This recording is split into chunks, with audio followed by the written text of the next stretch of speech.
இந்தியாவில் நடந்த 5 பெரும் ஊழல்களை பார்ப்பதற்கு முன்னாடி சப்ஸ்கிரைப் பண்ணிட்டு பாருங்க மக்களே. இந்திய பங்குச்சந்தை வரலாற்றிலேயே மறக்க முடியாத ஒரு ஆண்டு 1992. ஒரு தனி மனிதன் ஒட்டுமொத்த வங்கி அமைப்பையும் பங்குச்சந்தையையும் தன் கைக்குள் வைத்திருந்த காலம் அது. அவர்தான் பிக் புல் என்று அழைக்கப்பட்ட ஹர்ஷத் மேத்தா. ஹர்ஷத் மேத்தா செய்த மோசடி என்பது மிக நுணுக்கமானது. வங்கிகளுக்கிடையே நடக்கும் பண பரிமாற்றத்தில் போலி வங்கி ரசீதுகளை ஃபேக் பேங்க் ரெசீட்ஸ் பயன்படுத்தினார். வங்கிகளிடமிருந்து சட்டவிரோதமாக பணத்தை திசை திருப்பிய அவர் அந்த பெருந்தொகையை ஏழை பங்குகளில் முதலீடு செய்து அவற்றின் விலையை செயற்கையாக உச்சத்திற்கு தள்ளினார்.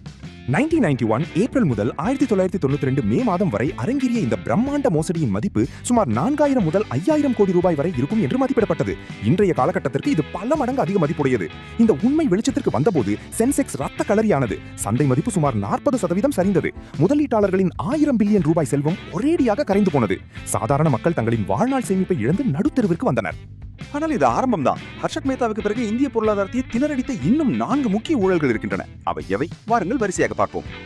1992 ஊழலிலிருந்து மீண்டு வந்த இந்திய பங்குச்சந்தையை அடுத்த 10 ஆண்டுகளில் மீண்டும் ஒரு புயல் தாக்கியது. அதுதான் 2001 அம்பலமான கேதன் பரேக் ஊழல்.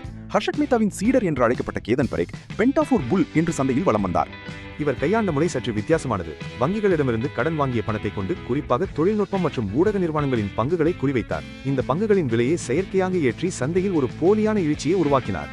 1998 முதல் 2001 வரை நீடித்த இந்த விளையாட்டில் ஜி டெலிஃபில்ம்ஸ், சொனாட்டா சாஃப்ட்வேர் போன்ற பல நிறுவனங்களின் பங்குகள் சிக்கின.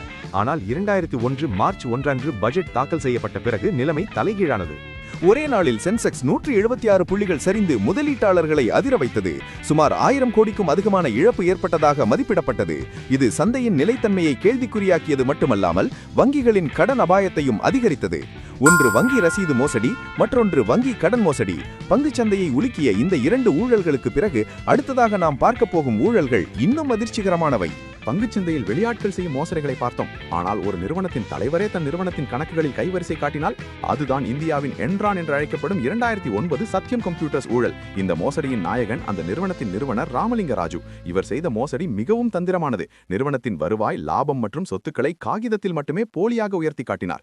இல்லாத லாபத்திற்கு வரி கட்டி முதலீட்டாளர்களை நம்ப வைத்தார். கிட்டத்தட்ட ஒரு புலிவால் பிடித்த கதையாக இந்த நாடகம் பல ஆண்டுகள் நீடித்தது.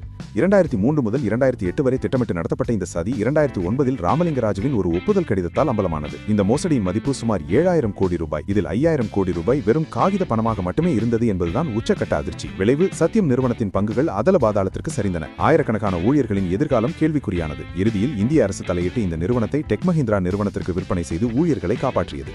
கணக்கு முறைகேடுகளால் ஒரு சாம்ராஜ்யமே சரிந்ததை உலகம் பார்த்தது. இந்த வரிசையில் அடுத்ததாக நாம் பார்க்க போகும் ஊழல் இந்திய வங்கி துறையையே நடுங்க வைத்த ஒன்று. அது எது தெரியுமா?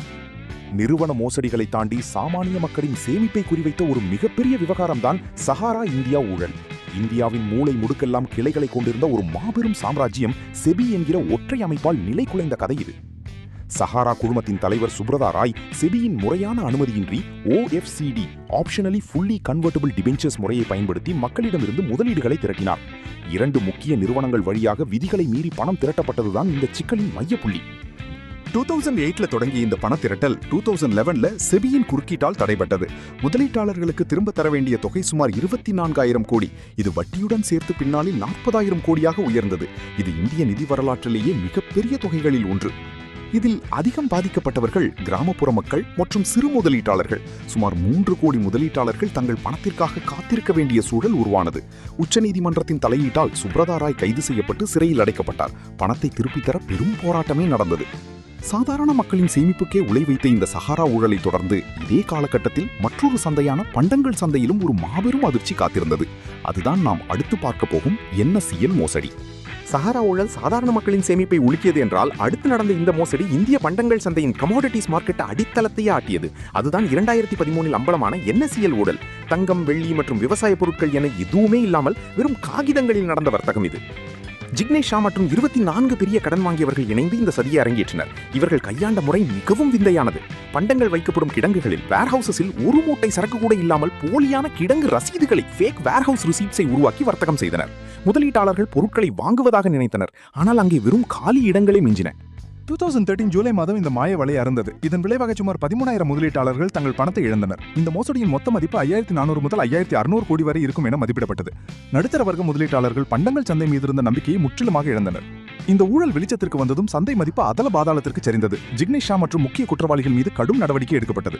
இவர்களின் சொத்துக்கள் முடக்கப்பட்டு பொருளாதார குற்றப்பிரிவு EOW மற்றும் செபி மூலம் தீவிர விசாரணை நடத்தப்பட்டது. இறுதியில் ஒழுங்குமுறை அமைப்பான FMC செபியுடன் இணைக்கப்பட்டது. 1992 ஹர்ஷத் மேத்தா முதல் 2013 NSCL வரை இந்த 5 மிகப்பெரிய ஊழல்கள் இந்திய பங்குச்சந்தை மற்றும் பொருளாதாரத்தில் பல கசப்பான பாடங்களை கற்றுக் கொடுத்தன.